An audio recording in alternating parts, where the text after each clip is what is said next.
Good evening. This is All India Radio. I'm Valsa Williams and with me is Saira Mujtaba with the evening news.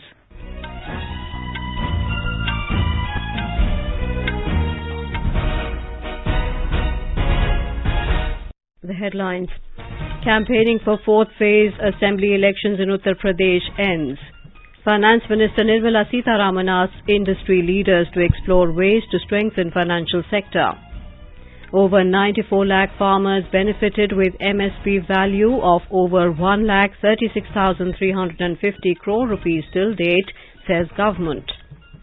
To display scientific legacy and technology prowess, week-long commemoration Vigyan Sarvatra Pujyate to be held tomorrow across the country.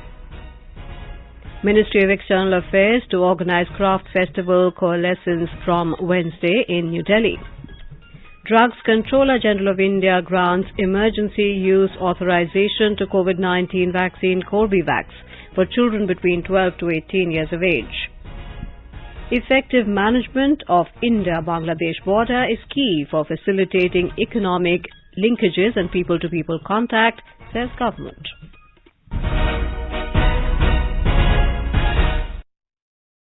With the new Omicron variant of coronavirus causing concern, we appeal to our listeners to be vigilant and get fully vaccinated and also help others, including children between 15 and 18 years, to get vaccinated. Please continue to follow these 3 simple steps to stay safe. Wear a face mask, maintain 2 gaz ki duri for social distancing, focus on hand and face hygiene. For any COVID-related information and guidance, contact national helpline numbers 011-2397-8046 and 1075. And now the news in detail. In Uttar Pradesh, campaigning for the fourth phase of elections ended this evening. 59 seats of 9 districts of the state will go to the polls on the 23rd of February in the fourth phase of elections. Maximum number of 16 seats are reserved in this phase of elections. The state is going for polls in 7 phases from the 10th of February to the 7th of March. The cacophony of campaign fell silent this evening on the 60 seats of 9 districts of a state, where polling is in 4th phase of elections. These districts are spread from Tarai region to Awadh and till Bundelkhand. The 9 districts which will go for poll on 23rd February are Pilibhit, Lakhimpur, Sitapur, Hardoi, Unnao, Lucknow, Raebareli, Banda and Fatehpur. A total of 624 candidates are in fray for this phase of elections. Interesting fight is on 9 assembly seats of state capital Lucknow. BJP won 8 of the 9 seats in Lucknow, while the Samajwadi Party got only 1 seat last time. Voters will decide the political fate of BJP ministers Ashutosh Tandon, Brijesh Pathak, police officer turned politician Rajeshwar Singh, who is fighting on BJP ticket, Jaya Devi, wife of Union Minister Kaushal Kishore, former ministers in Samajwadi Party government Abhishek Mishra, Ravidas Malhotra, and former Samajwadi Party MP Sushila Saroj in Lucknow on 23rd February. Sushil Chandra Tiwari, AIR News, Lucknow. In Manipur, heavyweight political party leaders landed in the state and attended election campaigns today. Leader of Congress Party and MP Rahul Gandhi addressed an election rally held in Imphal today.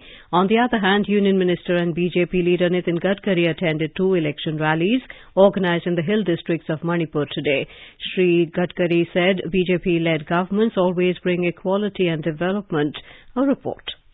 Hectic political campaigns were seen in Manipur today. BJP leader Nitin Gadkari visited Ukhrul and Tengnoupal district today and attended political rallies, while Chief Minister of Assam and convener of North East Democratic Alliance Himanta Biswa Sarma also attended flag hoisting ceremony of BJP candidate in Bishnupur district. Union Minister and BJP leader Nitin Gadkari said that the BJP-led state government has brought unity amongst the community in Manipur, which followed development. Congress leader Rahul Gandhi, while addressing the election rally in Imphal, criticized the BJP government, saying that BJP has failed to uplift farmers and women in the country. The national president of National People Party, Sri Konrak Sanma, also attended a political rally held in Ukhrul district today. JJ Thoksom, AIR News, Imphal.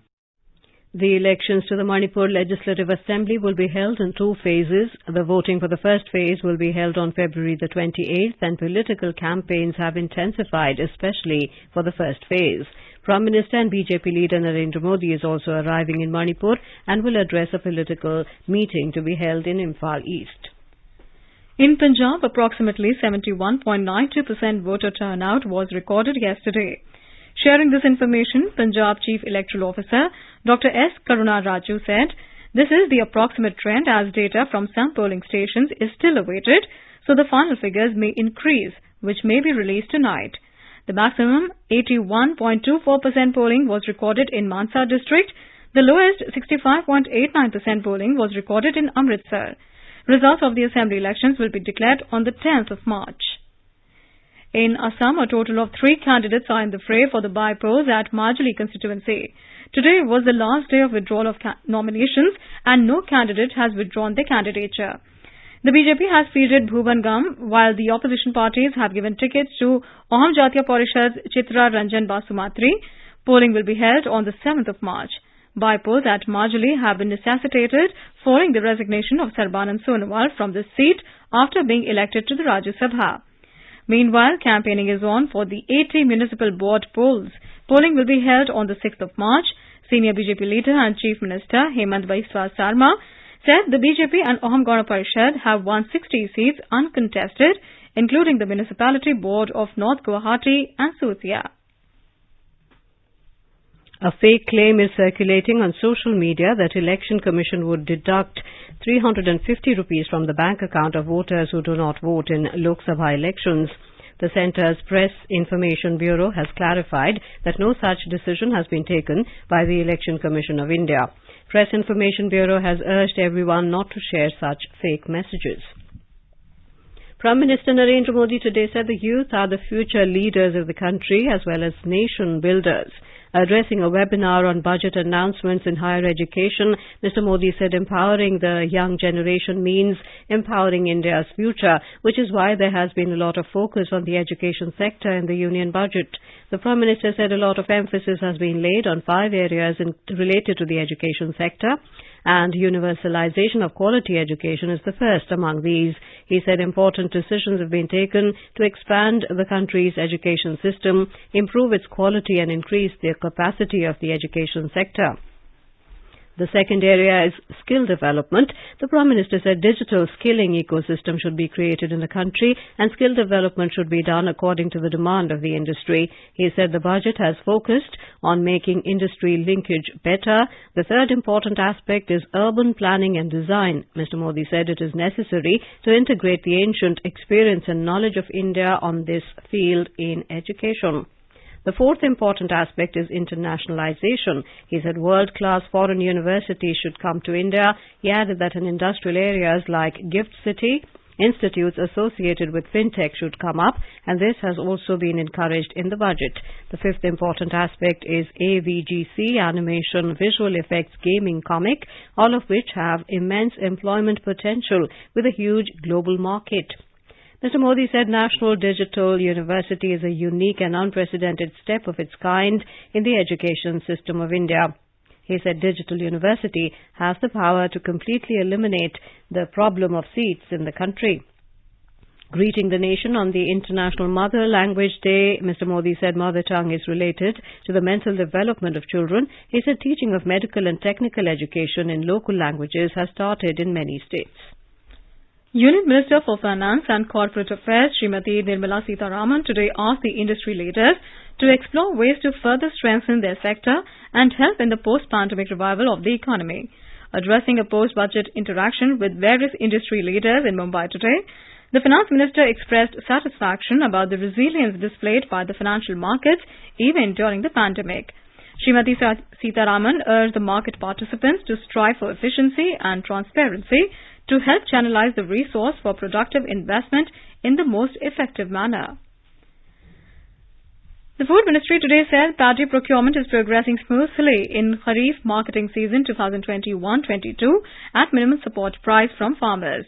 It said a quantity of over 695 lakh metric tons of paddy has been procured in the Kharif marketing season 2021-22 till yesterday in the procuring states and UTs. The states and UTs are Chandigarh, Gujarat, Assam, Haryana, Himachal Pradesh, Jammu and Kashmir, Jharkhand, Punjab, Uttar Pradesh, Uttarakhand, Telangana, Rajasthan, Kerala, Tamil Nadu, Karnataka, West Bengal, NEF Tripura, Bihar, Odisha, Maharashtra, Puducherry, Chhattisgarh, Andhra Pradesh and Madhya Pradesh. Till now, over 94 lakh farmers have been benefited with MSP value of over 1,36,350 crore rupees. Union Commerce and Industry Minister Piyush Goyal has termed the India-UAE Comprehensive Economic Partnership Agreement signed last week as a landmark pact that will open up new markets for Indian goods and services. Addressing a press conference in Mumbai today, Mr. Goyal said the India-UAE Comprehensive Economic Partnership Agreement, CEPA, is a balanced, fair, comprehensive and equitable partnership agreement which will give enhanced market access for India in both goods and services. He also said it will create jobs for the Indian youth, open new markets for our startups, make our businesses more competitive and boost our economy. Goyal asserted that the CEPA will be extremely beneficial for MSMEs, startups, farmers, traders and all sections of businesses. Goyal further informed that the CEPA, which was finalized and signed in a record time of just 88 days, would come into force in less than 90 days by early May. He told the media that around 90% of products exported from India to the UAE will attract zero duty with the implementation of the agreement. As part of the Azadi Ka Amrit Mahotsav, the government is holding a week-long commemoration titled Vigyan Sarvatra Pujyate from the 22nd to the 28th of February, simultaneously in 75 locations across the country. The program will be held from Leh and Srinagar to Port Blair and Kavaratti Islands in Lakshadweep from north to south, and from Ahmedabad and Daman to Itanagar, Kohima and Aizawl from west to east, apart from national capital Delhi.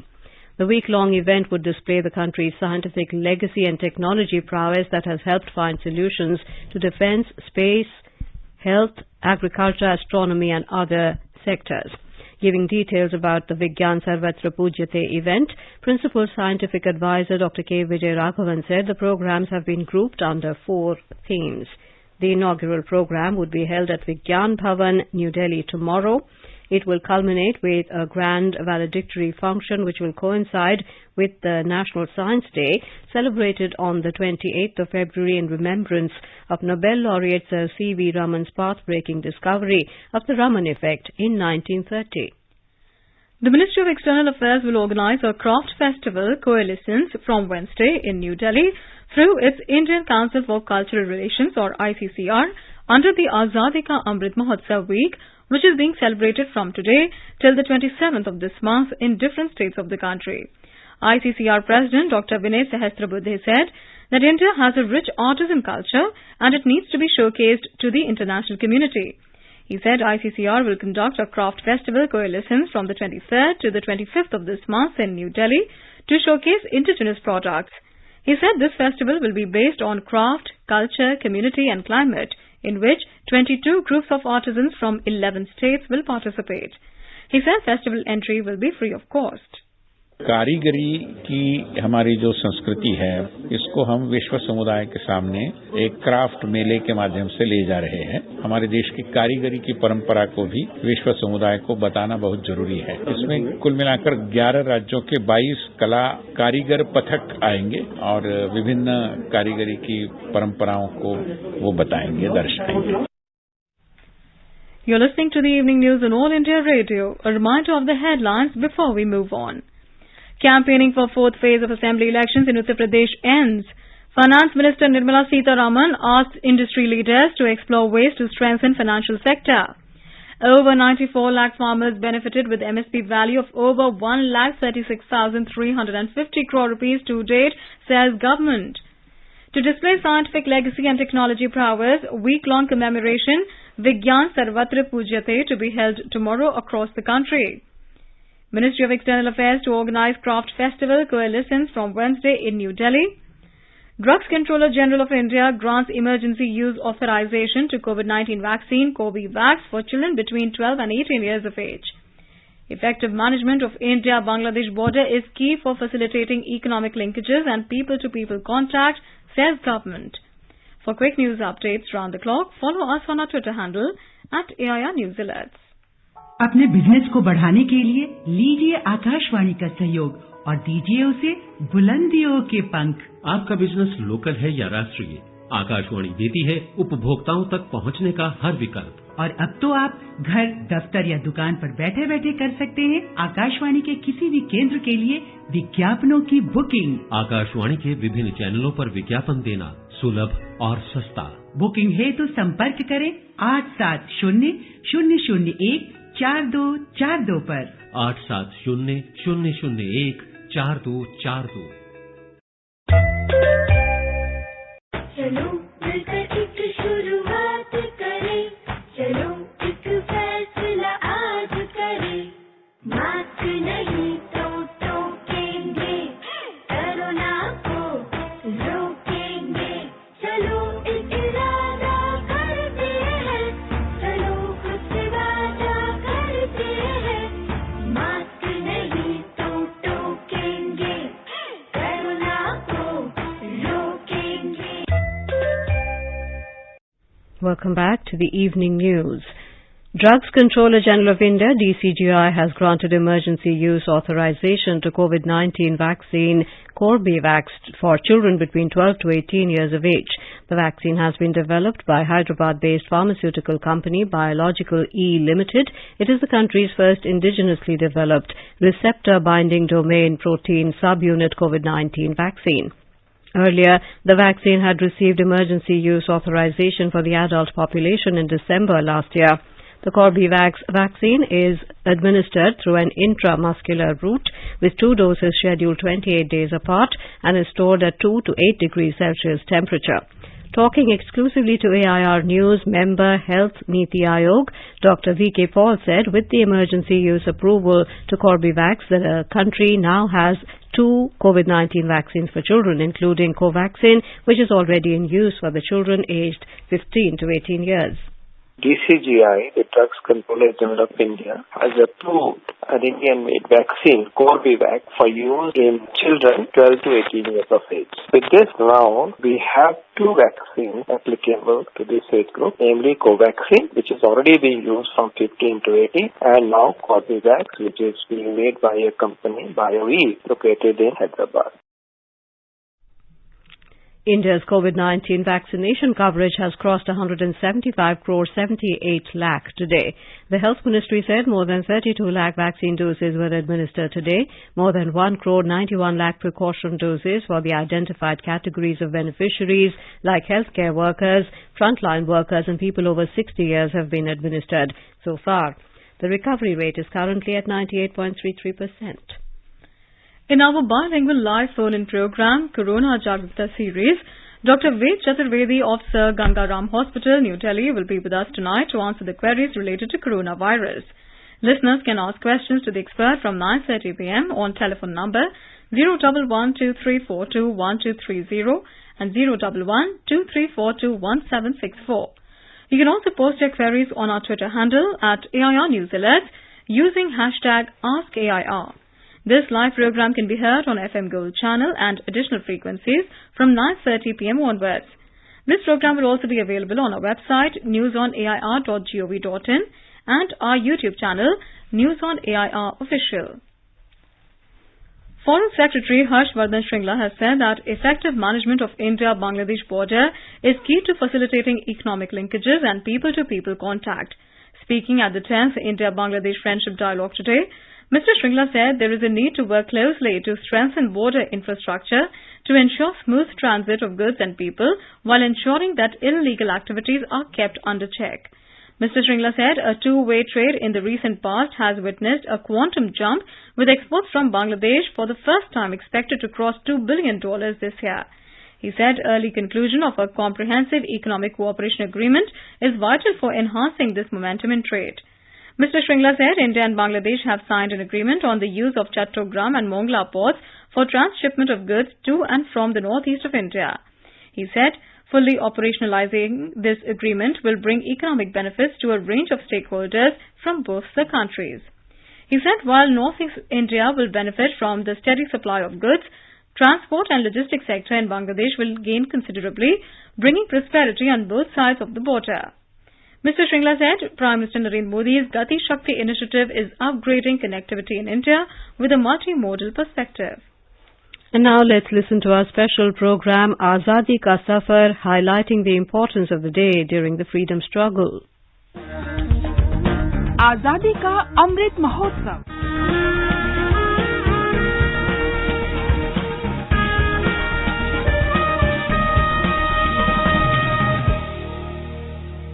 Azadi Ka Safar with AIR News. Birth of a Nation. India's glorious freedom struggle is one of the greatest struggles the modern world has ever witnessed. AIR News brings you a glimpse of this struggle every day. We, the people of India. On the 21st of February 1948, the draft Constitution of India was submitted to the President of the Constituent Assembly by the Drafting Committee. The committee had received a draft constitution 4 months earlier, prepared by the Assembly's constitutional advisor B.N. Rao. Rao's draft reflected the decisions taken by the Assembly on the reports of various committees that were tasked with drawing up constitutional provisions on specific parts of the Constitution. The Drafting Committee, between October 1947 and February 1948, scrutinized, tweaked and added to Rao's draft, and what emerged from this process was the Draft Constitution of India, 1948.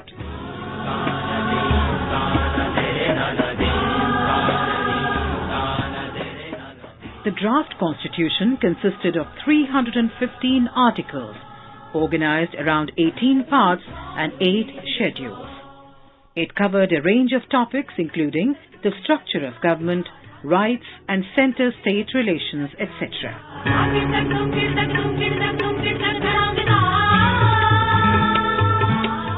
This draft constitution was the first blueprint of the Indian Constitution that was publicly available. It was widely circulated to the members of the Assembly, provincial governments, central ministries, the Supreme Court and High Courts, and the general public, along with an invitation to provide feedback and suggestions.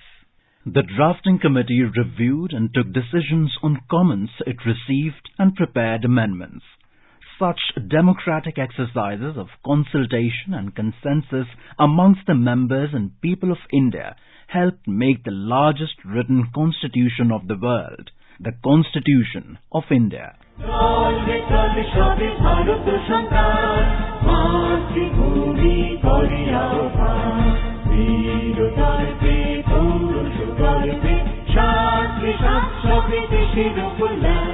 We remember freedom fighter Birendranath Dattagupta, who was martyred on the 21st of February 1910.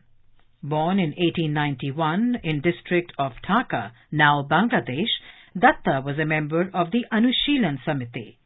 In the early 1909, he was sent by Bagha Jatin to receive arms training in the Sundarbans under the supervision of Satish Bose. After returning to Calcutta, he shot DSP Khan Bahadur Shamsul Alam, the prime investigator in the Alipur bomb case, on the 24th of January 1910 in the corridor of the Calcutta High Court. Birendranath was chased and arrested by the police. He died on the gallows in the Presidency Jail on the 21st of February 1910. We salute the great martyr.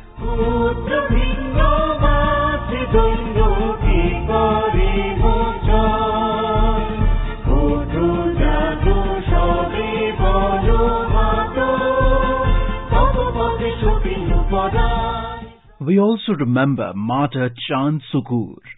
On the 21st of February 1947, during the Tibhaga movement in Dinajpur, now in Bangladesh, the police entered the Thumnia village in Dinajpur in search of Doma Singh, a leader of the Kisan Sabha. The peasants assembled in front of Doma's house to resist the arrest of their leader. Sukur Chand rushed towards the police with a lathi in his hand, followed by his wife. The police opened fire, and both Sukur Chand and his wife died on the spot. We salute the great martyrs.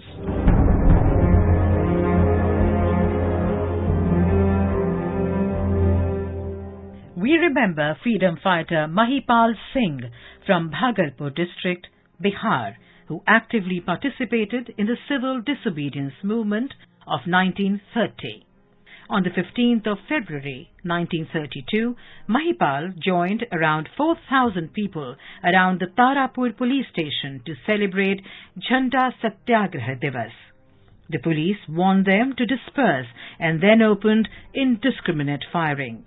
Mahipal Singh was critically injured and succumbed to his injuries on the 21st of February 1932. We salute the great son of the soil.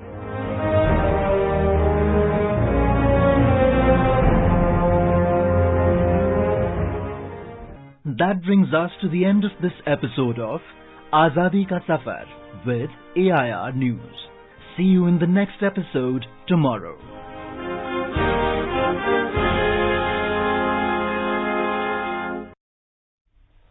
A special CBI court in Ranchi today sentenced Rashtriya Janata Dal chief Lalu Prasad for 5 years imprisonment in the case of illegal withdrawal of over 139 crore rupees from Doranda Treasury in the final and last case related to the Fodder scam.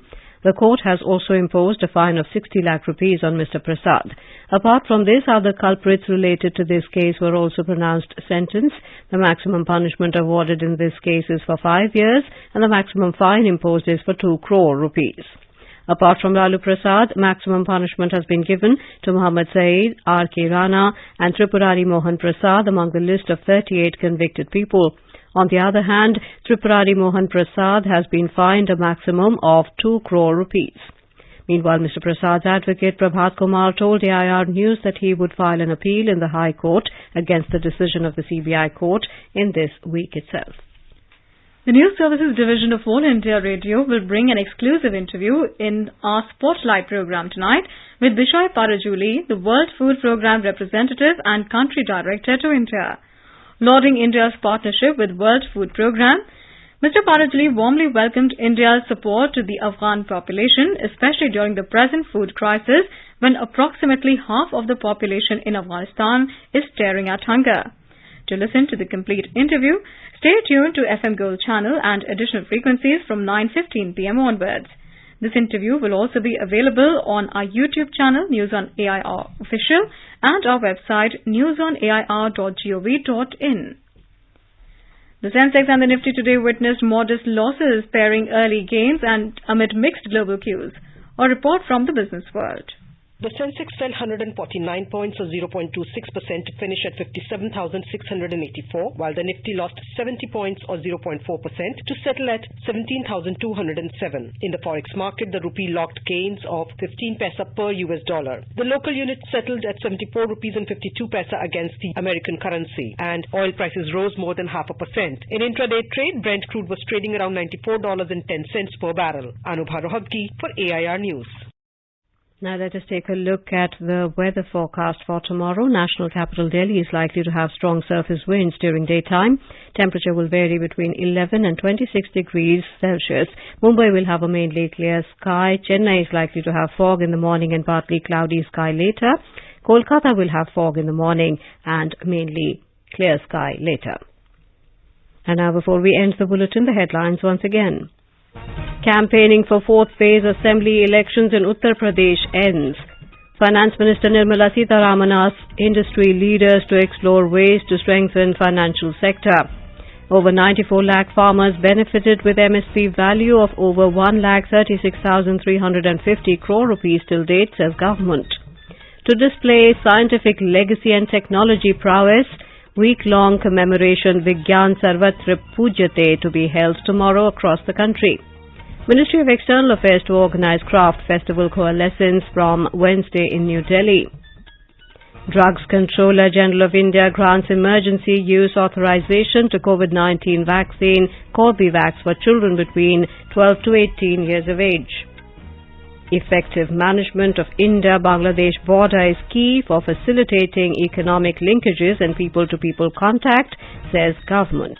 For details of these stories and more, log on to our website www.newsonair.gov.in and News on AIR app.